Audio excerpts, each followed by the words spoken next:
Good morning to Yahweh Chapel of Truth. Good morning, warriors.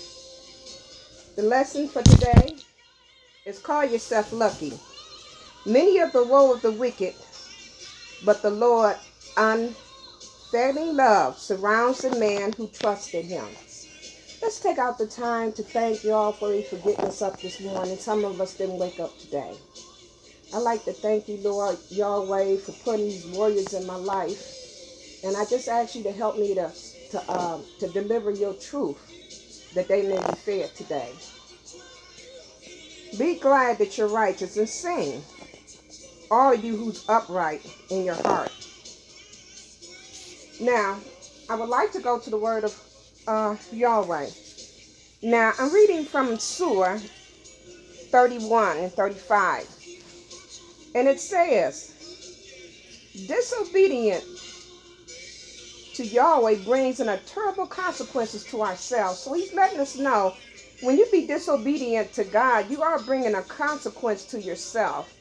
And that the law and the word of decree of Yahweh must be fulfilled. And if we go to the false gods, our face will be dimmed. So he's letting you know when you go to a false god, your light inside becomes dimmer and dimmer, and your spiritual faculties become dead. Now, the false gods can neither create nothing, nor sustain or create energy, which maintains the world, nor can they give you any guidance which can be used for the future destiny of man and womankind on this planet.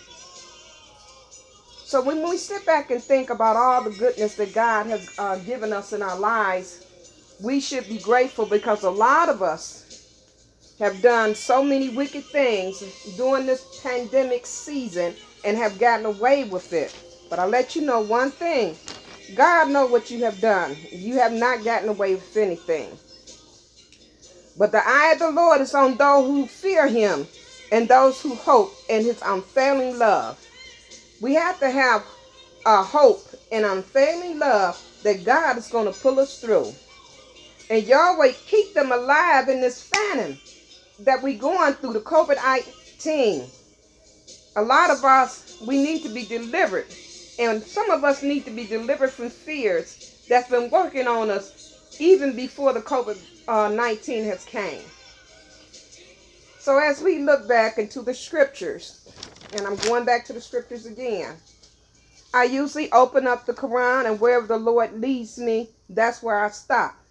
And where God has led me, he's talking about Pharaoh. He says, we can well suppose Moses to ask Pharaoh to recall the past history of Moses. And Moses had brought up in Pharaoh Paris and all the learning of Egyptians. See, Moses was brought up and he knew all the languages of Egyptian. He was a scholar. And he could not therefore be mad or accepted working on Egyptians' magic. Moses knew a whole lot of stuff. And what he was going to show was something even far greater.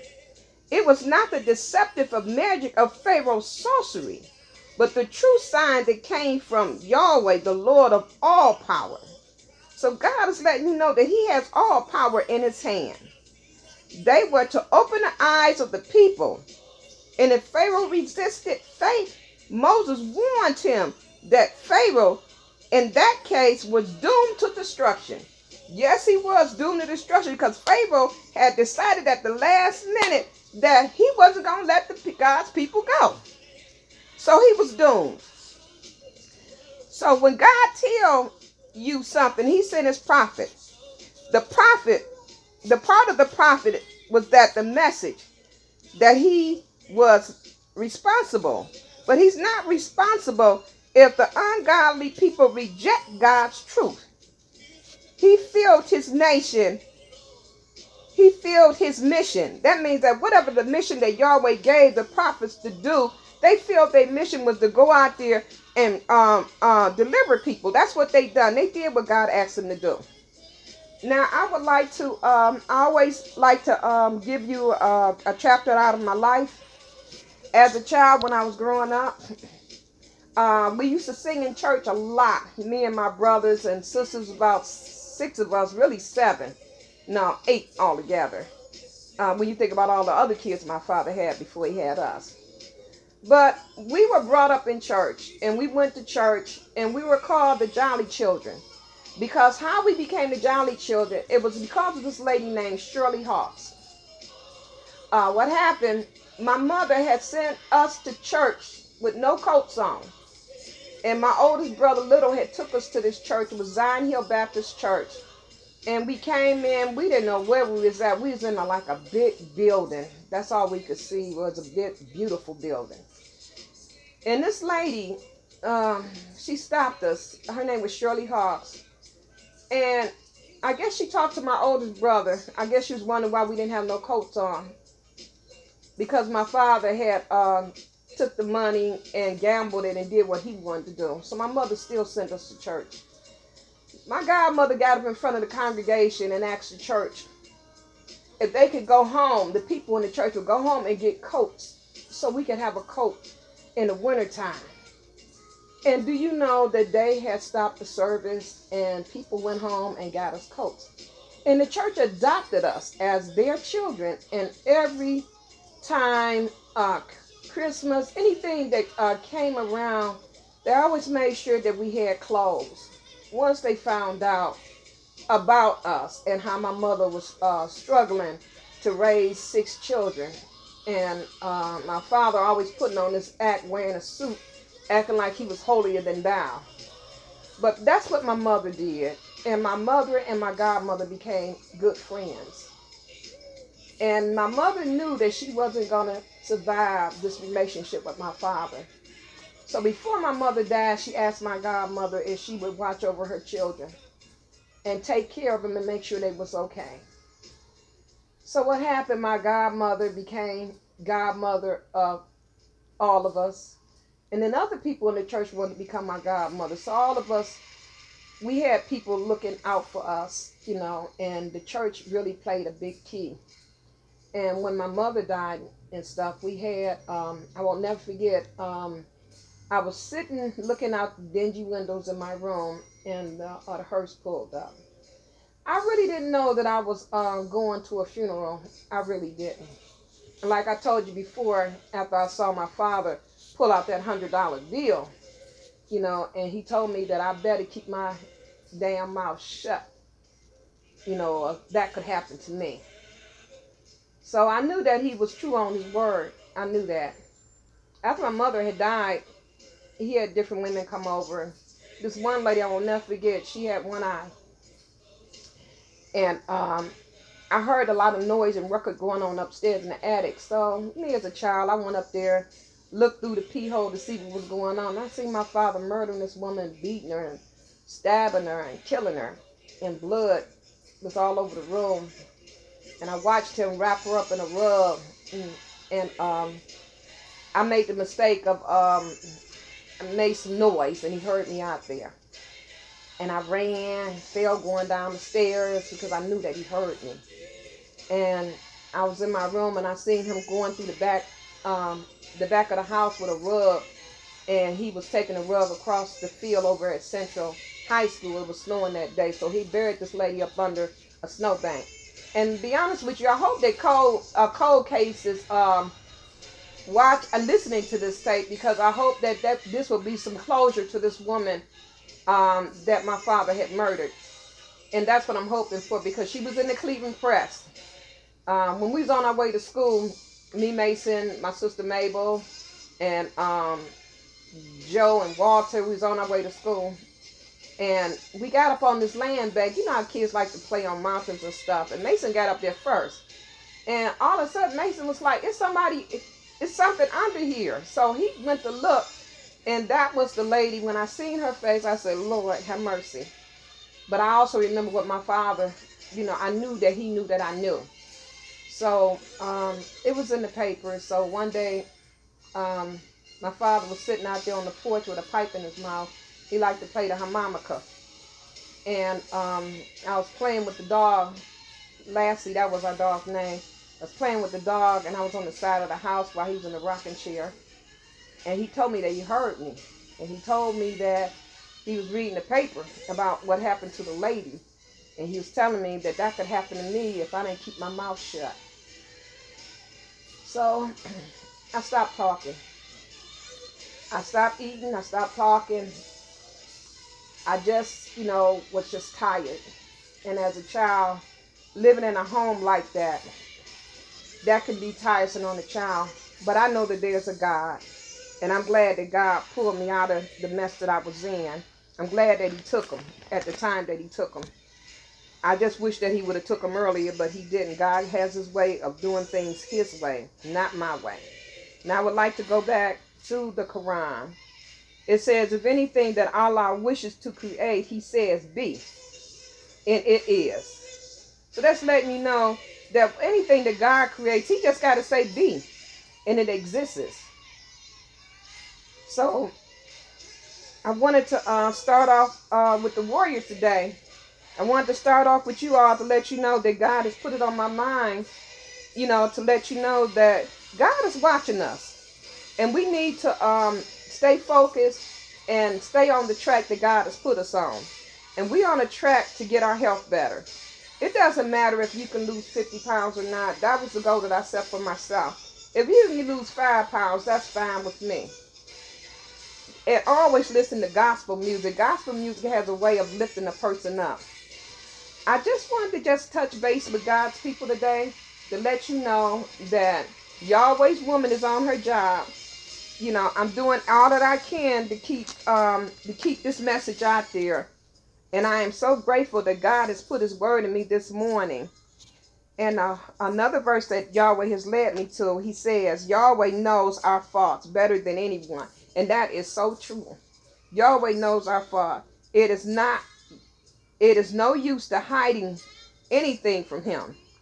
We must put our trust completely in him. His care is for all, and he is the most gracious and the most merciful God. Thank you, Yahweh, for being in my life. Thank you, Yahweh, for blessing me with your word. And I just ask you, Yahweh, to make me an even better bishop than I was before. I just want to do whatever you want me to do, Yahweh. And I just want to help your people, deliver your message, feed them. And Yahweh has led me to another passage. He's leading me to passages. And it says in this passage that he led me to, he said, the chief deceiver is Satan. It makes us forget that time is fleeing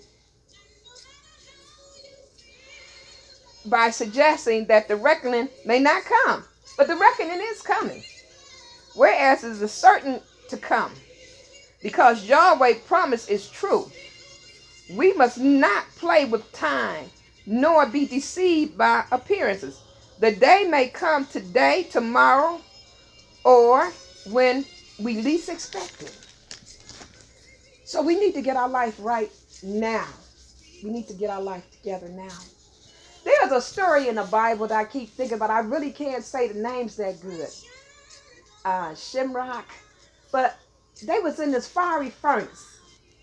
The king had put them in there. And they supposed to die in that fiery furnace. But when he looked in there, he seen another person in the fiery furnace with them. It was 4 of them in there. Christ was in the midst of them, protecting them from being burned by the fiery furnace. That's the kind of God that we serve. We serve a wonderful God. He will protect you. I could give you a story on my life again. Black women, this story is for you. Don't keep running behind these men. Learn from my mistakes. When I was with my daughter's father, I didn't want him to spend all his money up at the bar. So I left my home and went to drag him out the bar to bring him home so he didn't spend all his money up. But when I got to the bar and stuff, he was telling me, well, I got to go somewhere right now to make sure that this girl get home safely. And then I'm on my way home. So he asked me to go too. And I had already asked the girl that stayed over there by me when I stayed over there in Longwood. They used to call her Little Mama. And I asked her if she could watch my daughter for me, and she did. She was very nice. Me and Little Mama, she's a very nice person. To me, she is. And me and my husband and his father got outside. We got in the car. So we got in the car with this plainclothes police officer and also the brother Omar Ali Day, which name was Porky at the time. His name wasn't Omar Ali Day. This is what changed Omar Ali Day. He told me this. We got in the car and we was riding, but we was sitting in the back seat, and Omar and well, he's a police officer, but he's off duty, and we was riding down the street. So Danny, he was messing with the girl, and I kept telling him, just leave her alone. And he was like, no, she shouldn't be up there. She's underage. She shouldn't be up there with him. And so we finally got this girl home. So we got her home. Then he decided that he wants to drive us down a dark alley light. So he drives us down this dark alley. And he tells my husband, he said, how would you feel if I put if I do that to your woman? How would you feel if I would do her like that? So next thing I know, the guy had a gun in Danny's face. And he said, well, how would you feel? And me so stupid. That's how stupid women can be about men. I'm putting my life ahead of his life. And I'm saying, well, look, you shouldn't even have a gun. You shouldn't be doing this. And this is all wrong. And I'm saying everything, that this is not right. So the guy got so upset because of my truth. He got out the car and he went to Danny's side to pull him out the car because that's the one that he wanted. But Danny had locked his door. When he came to my side of the car door, my side of the car didn't have no knob in it for me to push anything down. So he opened up the door and he was pulling my coat. He was pulling my coat so hard. I had a leather coat on. He was pulling his coat so hard that he pulled the whole sleeve off my coat. Then he took his gun and he unloaded his gun on me. And I remembered at that moment, my spirit left my body. I was sitting above my body, looking at my body as it laid on the ground as this person unloaded their gun on me. And I remember everybody was telling me that when I raised up, they just thought I was going to have all this blood running down my face. But it wasn't like that. God had put a bold spirit in me. When I raised up bold. And they was driving. And so they went to this place. It was on 93rd. And it's called Porky Pig. Some kind of place over there. It's called Porky Pig. And they went in there to buy some damn pig feet. I was so upset. I was telling Omar, can you believe this? This nigga done unloaded his gun on me and he going in there with him to buy some damn pig feet to eat some pig feet. So they come back with the pig feet. I said, I don't want no pig feet. Do you know what I'm going through? Do you know what this man just did to me? And then they talking about going to the lake. And so while they was in there getting the pig feet, Omar was telling me, I'm taking the gun. I'm putting the gun up. So you ain't got to worry about this guy putting that gun on you again. But he said, but once we get down to 55, you got to make a record and get out the car and run. So we got down to 55. I made a ruckus. I got out the car yelling and screaming, and I ran over to my cousin Richard's house. I will never forget it. Richard was gonna, Daddy come running behind me, and we in the hallway. And Richard, he's gonna give the gun to to Danny, to protect us, while we go home. I said, what you giving the gun to him for? I said, he was getting ready to take me down to the lake and just throw me in the water and kill me. So I left Danny. I just kept going. I walked all the way home. I was just that mad. But that's what happened when you in love and you letting your heart rule you. If I would have done right, I would have never left looking for him to pull him out no bar, and I would never got myself into this situation. And this is to tell you that we make choices in life, and we made bad choices, and I made some bad choices. So I want you to know that even though we make bad choices, God will not let his saints fall. It says in the 91st Psalm that God will not even let your feet dash against a stone. He will send his angels to take charge of you. But this lesson has really went overboard, and I'm very sorry. But God had put this on me to say, and I just had to say it. So have a blessed day. Thank you so much for listening. And please press the subscribe button. Thank you so much.